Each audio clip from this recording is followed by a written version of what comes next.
We'll start the lecture now. The last point we want to discuss is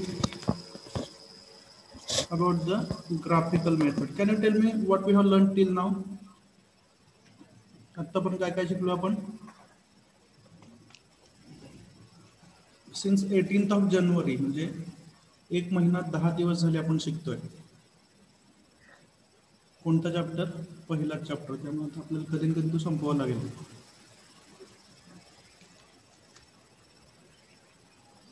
What we have learned in this chapter?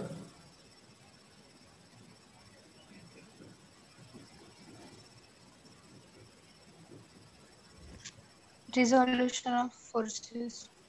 So we started with the definition of mechanics. ठीक आहे. Taste आपली उद्या होणार आहे मेकॅनिक्सची. आज मॅथमॅटिक्सची होणार आहे. Are you listening? Yes sir. हां, उद्या वर्किंग डे आहे. उद्या मंगळवारचं टाइम टेबल आहे. नोटीस सर्वांना मिळाली असेल. बरेच लोक कसं आहे अजून पण जुन्या काळात आहेत.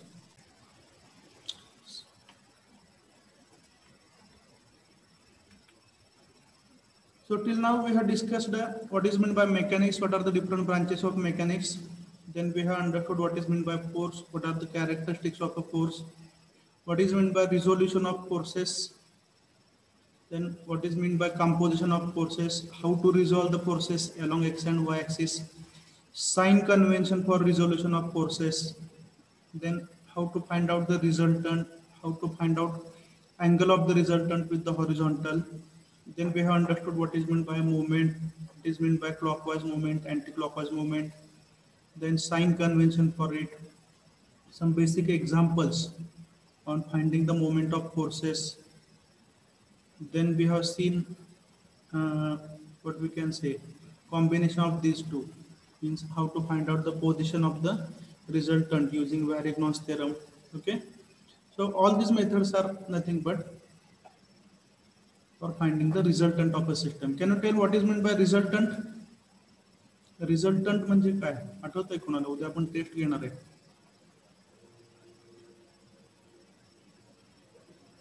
Composition of force. Okay, means what exactly does it mean? आपण रिझल्टंट मिळवतो म्हणजे नक्की काय मिळवतो? त्याचं सिग्निफिकन्स काय? रिझल्टंट मिळतो म्हणजे नक्की काय आपल्याला मिळतं?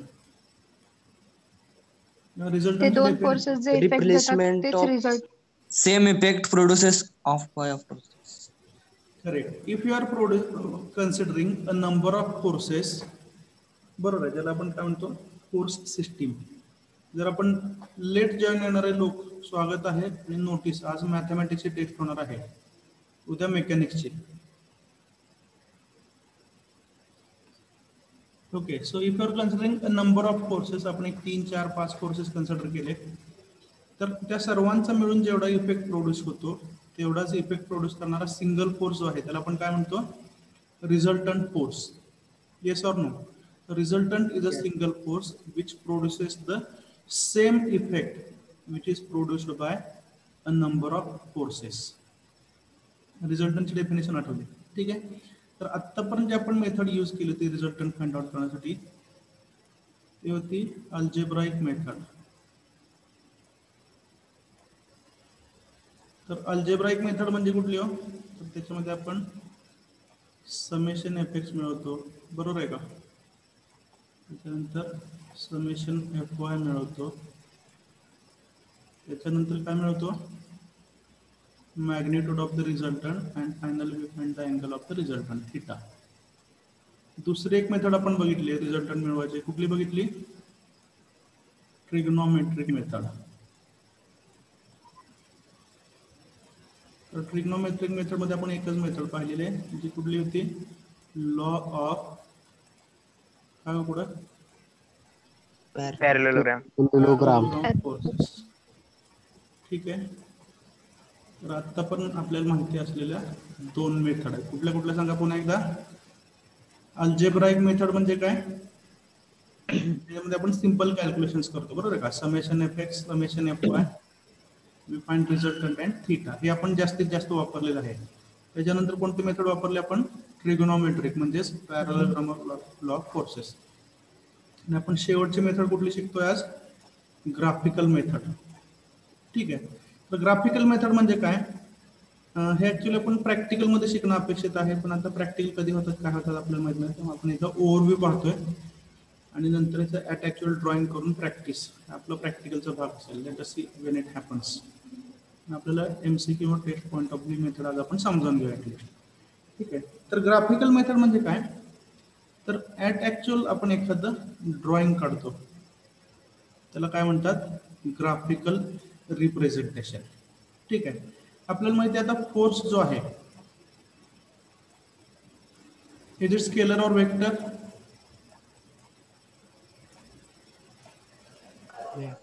Vector. Force is scalar or vector? Force is a vector quantity. Vector म्हणजे काय?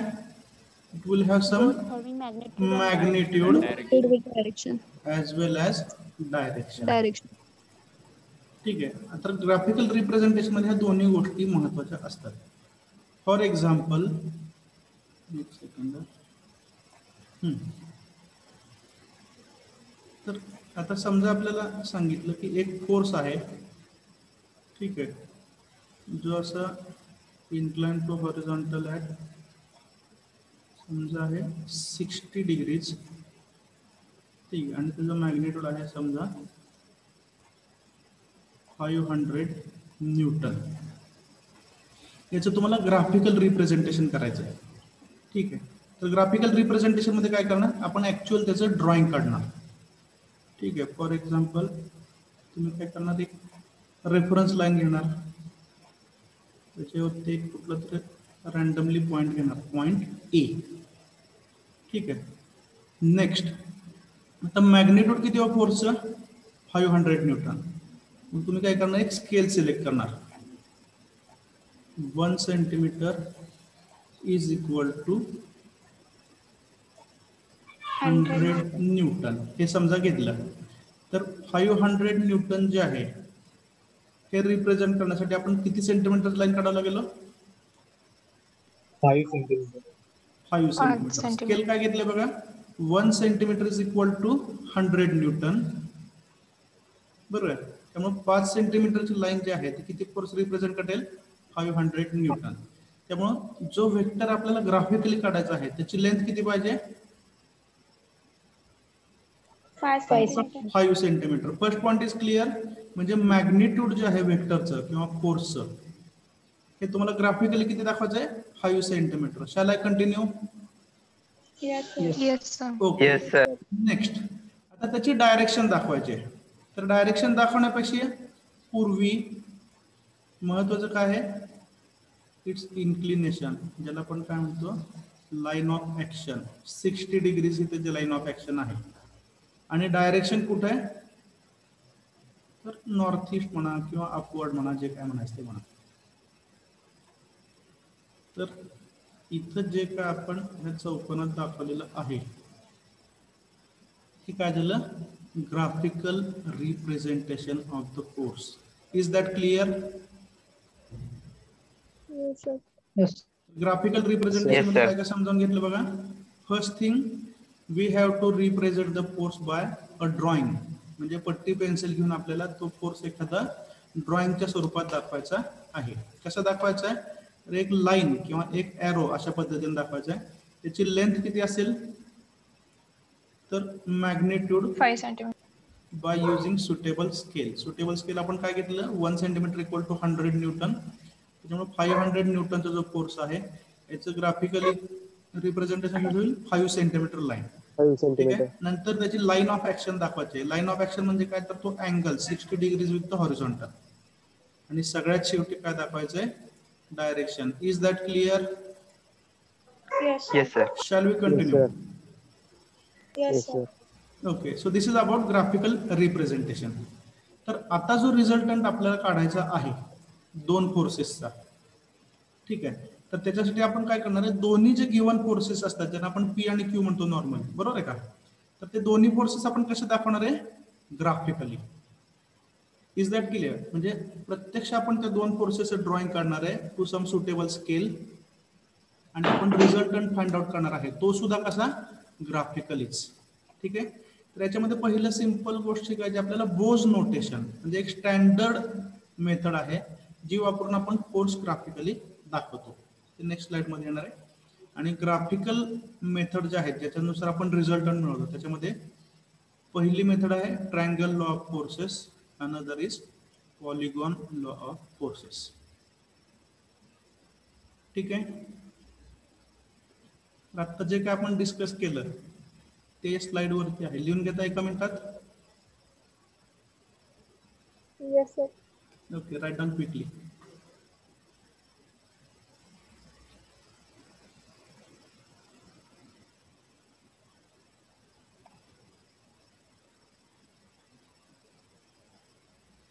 Today you will be having test of mathematics MCQ type. Tomorrow you will have test of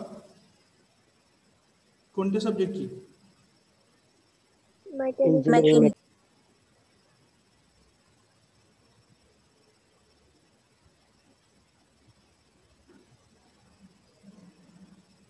Okay, we are towards the end of this chapter.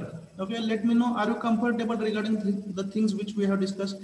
आतापर्यंत ज्या ज्या गोष्टी आपण शिकलो त्या व्यवस्थित डिस्कस केल्या असं वाटतंय? Yes, sir. पहिला चॅप्टर आपण तरच तुम्हाला सेक्शन 1 जमतो. पुन्हा एकदा सावध करतोय. जे लोक कॅज्युअली आहेत बघूया पुढचं पुढं नुसतं फोन चालू करून घरातली कामं करत आहेत त्यांच्यासाठी ही माहिती आहे.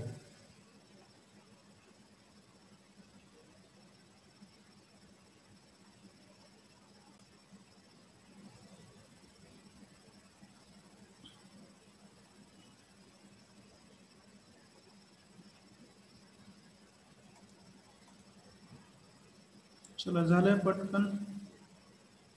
Yes, sir. Given forces are Yes, represented sir. in magnitude and direction by lines on a paper and then we can find out the resultant. हे मी तुम्हाला सांगितलं आता. त्यातली आता आपण पहिली मेथड पहिलं बघायचं आपल्याला बोज notation.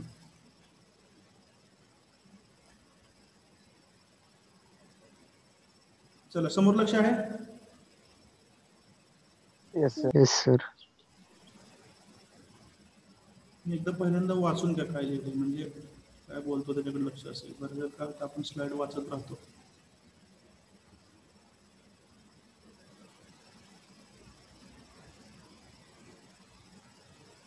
Read the description, see the diagram and tell me can you correlate.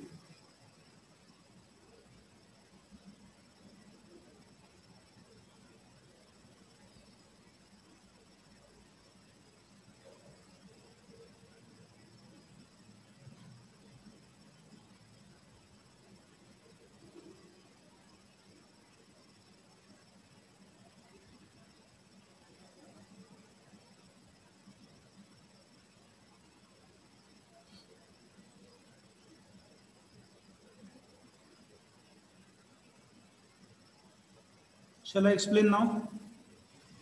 Yes, sir. Okay. Yes, sir. Suppose we want to represent one force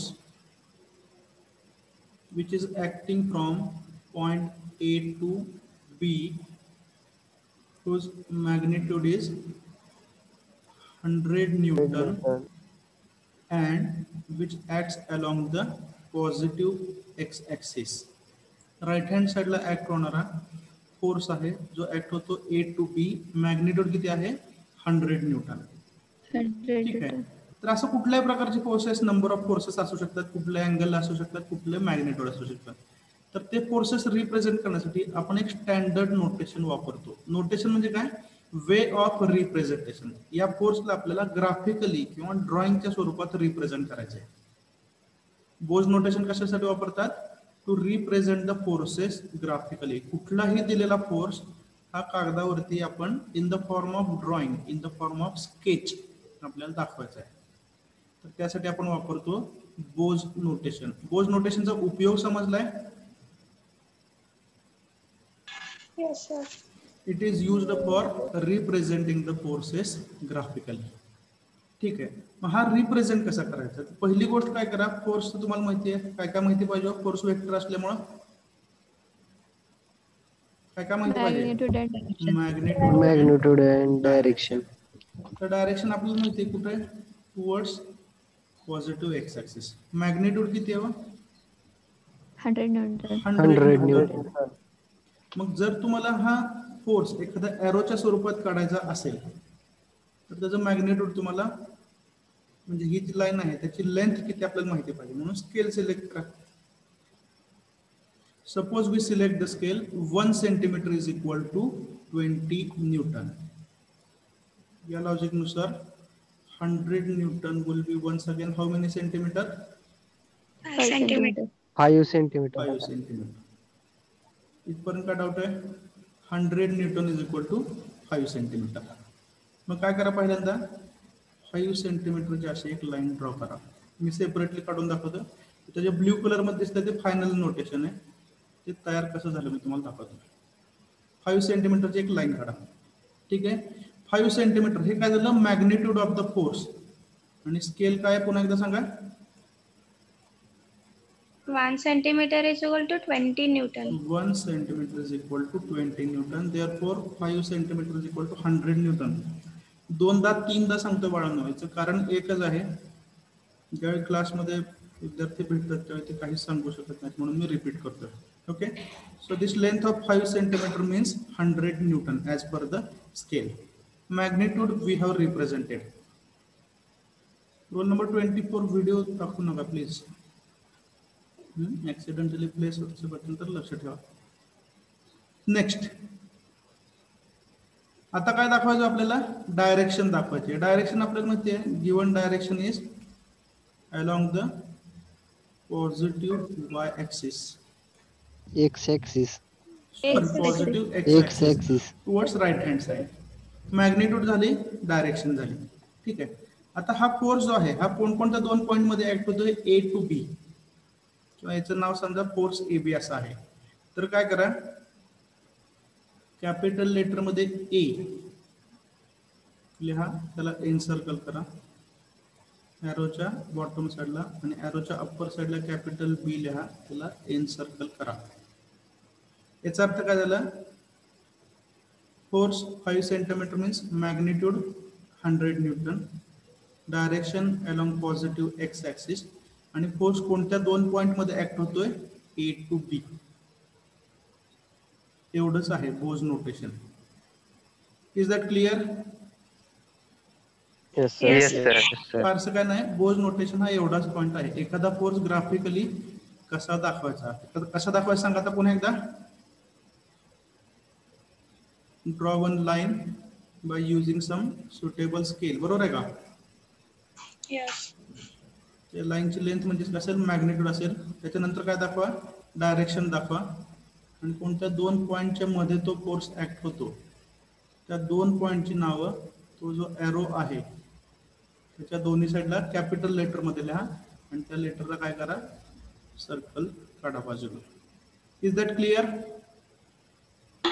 Yes, sir. Okay. Yes, sir. Snapshot काढून घ्या, हे काय लिहायला वेळ घालू नका. काढताय snapshot? Bow's notation PPT येतीलच स्टडी मटेरियल मध्ये. Shall we continue? Yes, sir. Okay. This is about Bow's notation. ठीक आहे. आता बोज नोटेशन वापरून आपण ग्राफिकल जे आहे त्याचा ऍक्च्युली आपण तिसऱ्या चॅप्टर मध्ये ज्यावेळी आपण प्रोसेस वगैरे शिकणार आहोत त्याचा जास्त उपयोग होईल. सध्या फक्त इंट्रोडक्शन सफिशियंट आहे. ठीक आहे. Write down the next point. Triangle law of vector addition हा आपल्याला पूर्वी शिकलेला असेल, आय होप इट. आपण तो पुन्हा एकदा समजावून घेतो. Write down the heading. Triangle law of vector addition किंवा ट्रायंगल लॉ ऑफ फोर्सेस असं म्हटलं तरी चालेल. स्पेसिफिकली आपण तो फोर्सेस साठी वापरतो, बरोबर ना? ट्रायंगल लॉ ऑफ फोर्सेस असं म्हटलं तर चालेल. बेसिकली तो कुठल्याही वेक्टरला ऍप्लिकेबल आहे.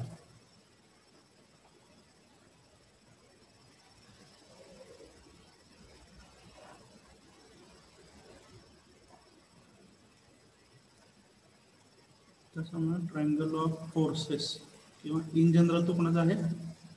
Triangle law of vector addition applicable to any vector. Write down this statement, then we will discuss it.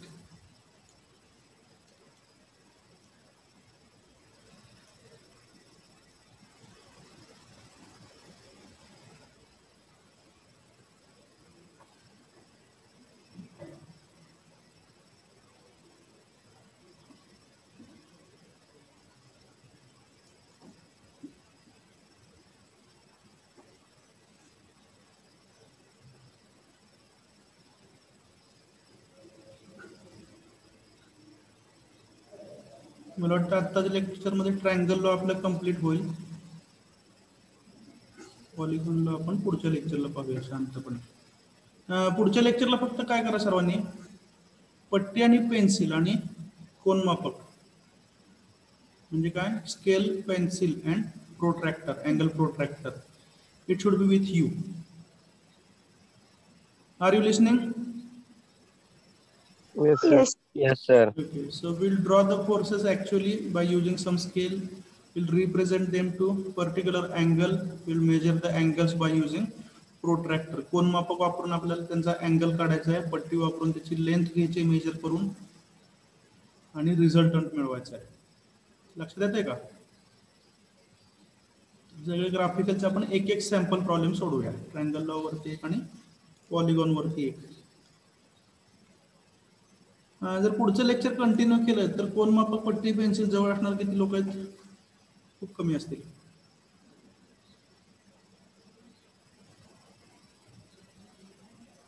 Okay, 1 student. Any other?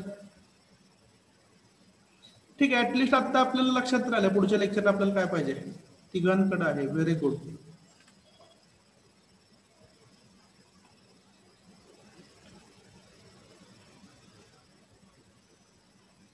ठीक आहे, total 7 students are having drawing instruments with you. Drawing instruments मध्ये मी काय काय सांगितलं तुम्हाला? Scale, pencil and angle protractor. So it should be with you for the next lecture.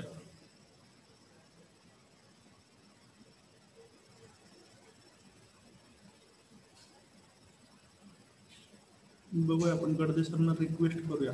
पण पुढच्या लेक्चरला नाही तुमच्याकडे कोनमापक, पट्टी, pencil?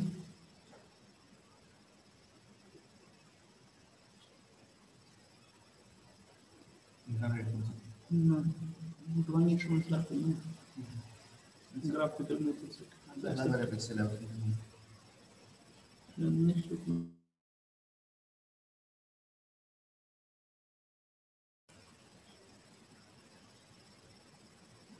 Okay, have you written the statement? Yes, sir. Yes, sir. Okay, now I will explain it. Okay, he diagram direct बघायची गरज नाही. The blank slide वरती जाऊन explanation बघूया. Clear राहिलं.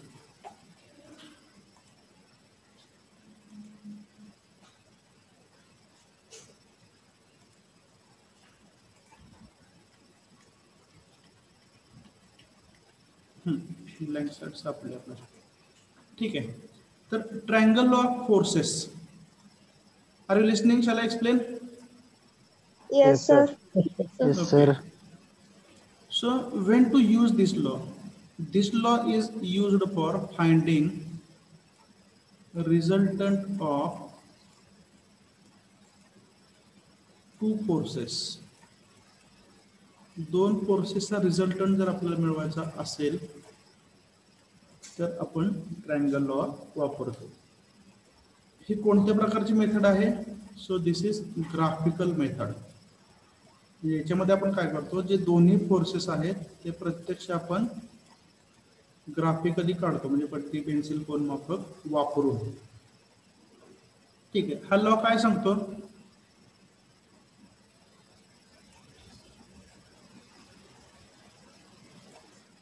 Suppose this is force P, first force, this is second force Q. Let the angle between the two forces is theta. Roll number 60, video बंद करा. आदेश Shinde.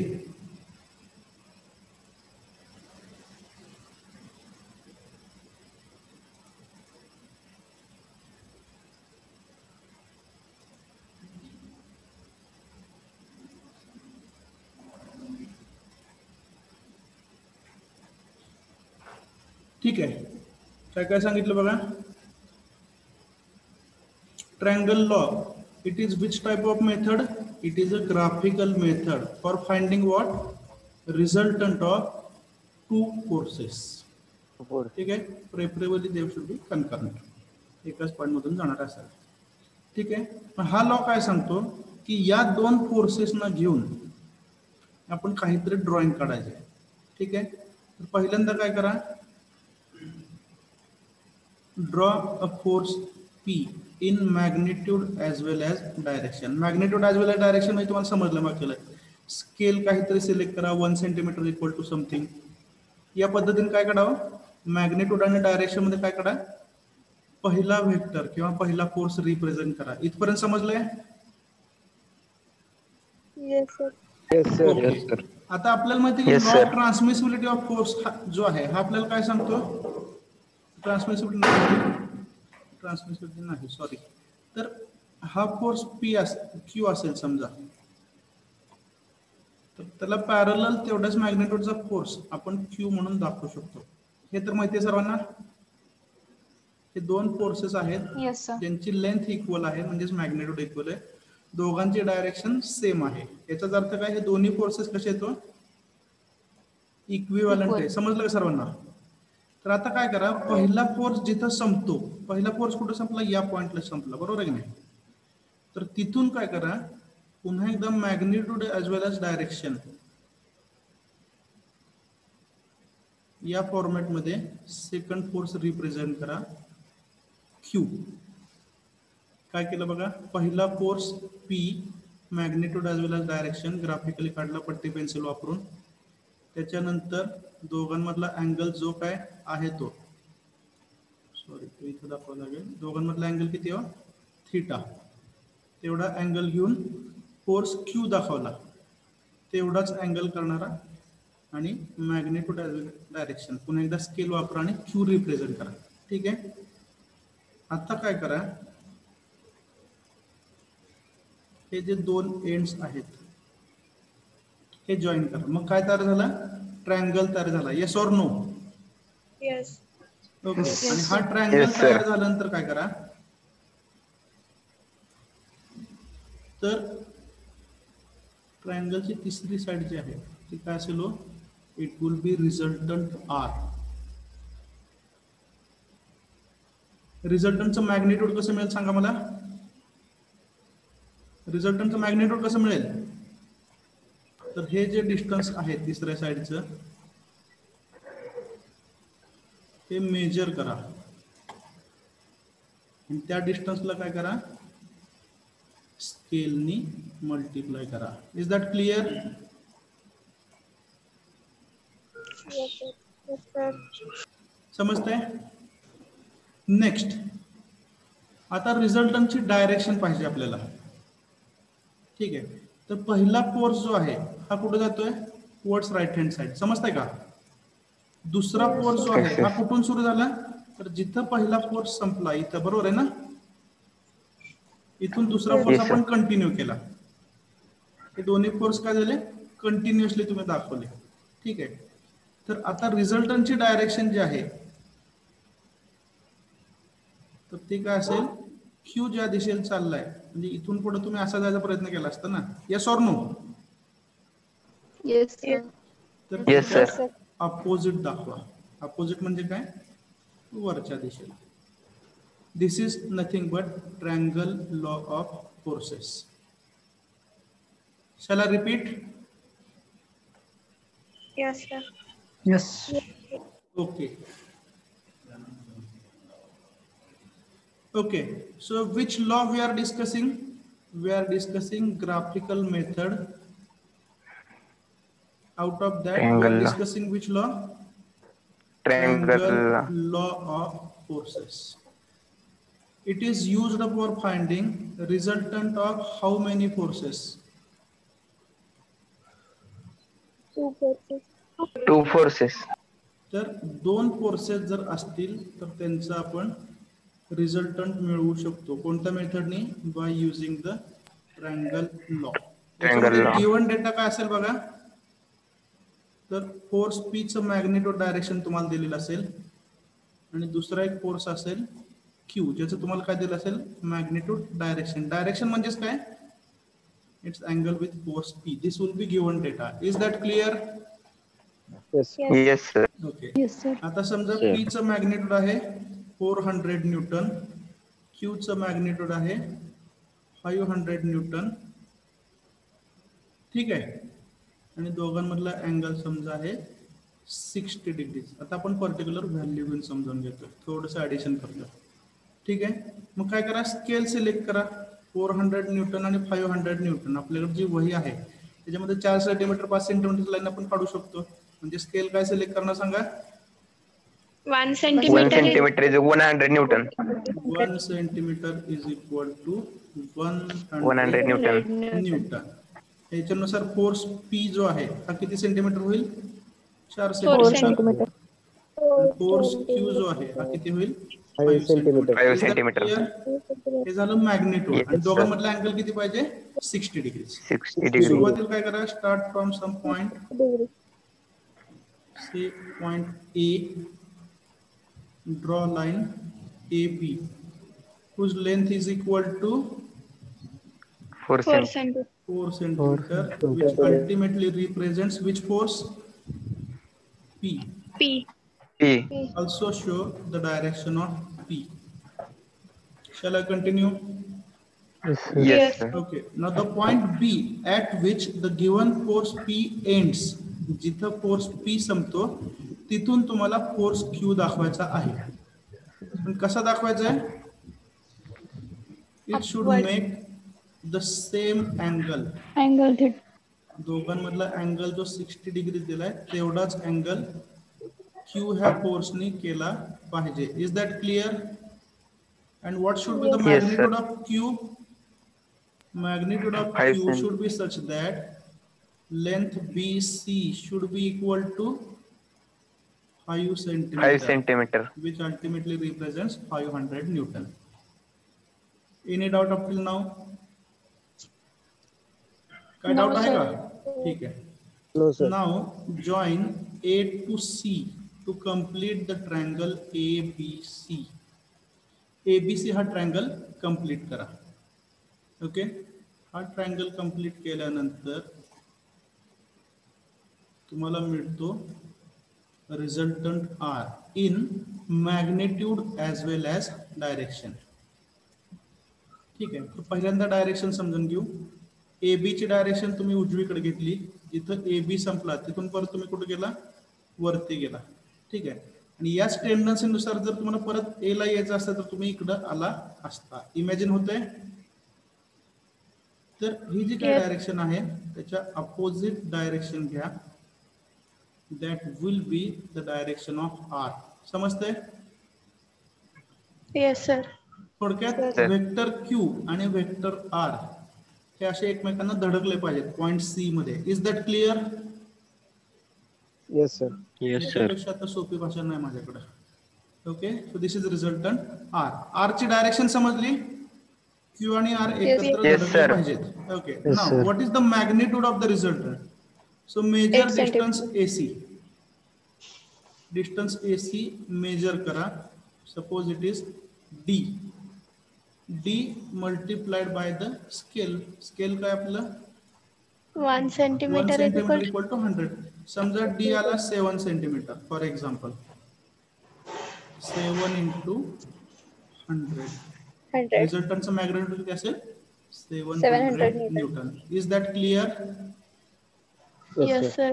Sir. Okay, now with reference to this,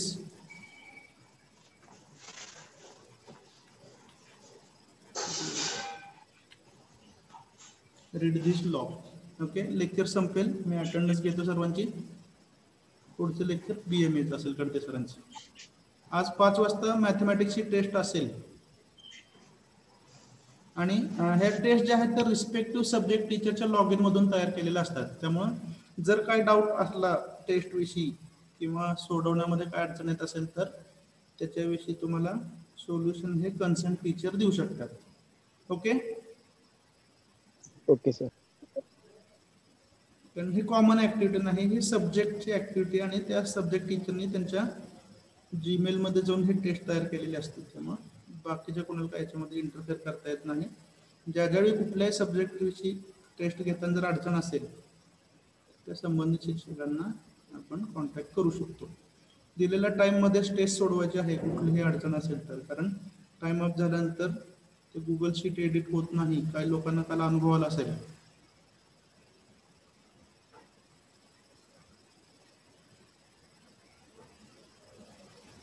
पुढच्या लेक्चरला